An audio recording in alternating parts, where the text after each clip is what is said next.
Because contraception is an extremely broad topic in healthcare today, mandating birth control for teens would be inhumane, especially since there are side effects and health risks that are to be considered when implementing most birth control methods. My name is Kanisha Irvin, and I have been assigned the negative stance of the topic of birth control should be mandated for teens. Evidently, birth control is the act of preventing pregnancies. There are many different types or methods that a couple can use to practice birth control, such as female and male sterilization, long-acting reversible contraceptive methods, short-acting hormonal methods, barrier methods, and natural rhythm methods. However, with each method comes a different health risk or side effect to consider.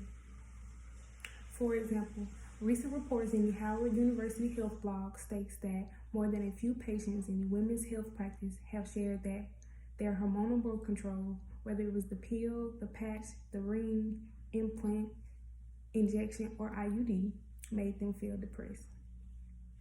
For decades, reports of mood changes have been associated with hormone medications such as birth control. Other possible side effects of birth control includes weight gain, blood clots, hair loss, or headaches. Dr. Leslie Cantor, Vice President of Education at Planned Parenthood Federation of America, said that adolescents have a right to the education and services they need to make healthy decisions and live fulfilling lives. When it comes to personal health, like Dr. Cantor stated, teenagers should have the right or the choice to determine what is best for their well-being. On the other hand, the American Academy of Pediatrics strongly supports the recommendation that adolescents postpone consensual sexual activity until they are fully ready for the emotional, physical, and financial consequences of sex. It is also understood that an attempt to lower unintended pregnancies is a health priority in the United States due to unintended pregnancies being costly. However, as of today, the only birth control method that has a 100% birth prevention rate is abstinence. Birth control is not 100% against pregnancies, which adds to the reason that it should not be mandated for teens.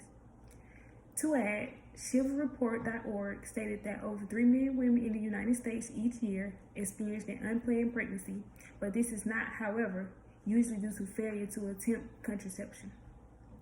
They go on to say that about 90% of sexual active women use some form of contraception.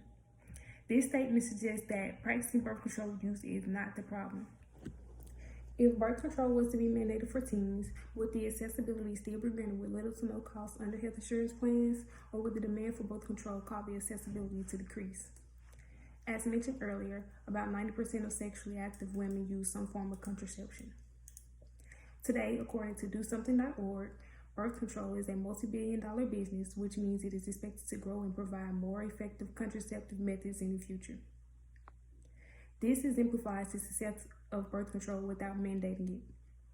So the focus should be on just that, growing and providing more effective contraceptive methods and not making it mandatory as a way to control how individuals are having babies. In all, birth control should not be mandated for teens or anyone ahead. Birth control affects every individual differently, and in some cases are worse than others. If controlling unplanned pregnancies is the ultimate goal, mandating birth control still wouldn't be the answer. Each method has a proper way to be handled or used, which means that the misuse of a contraceptive can easily lower the effectiveness of pregnancy prevention.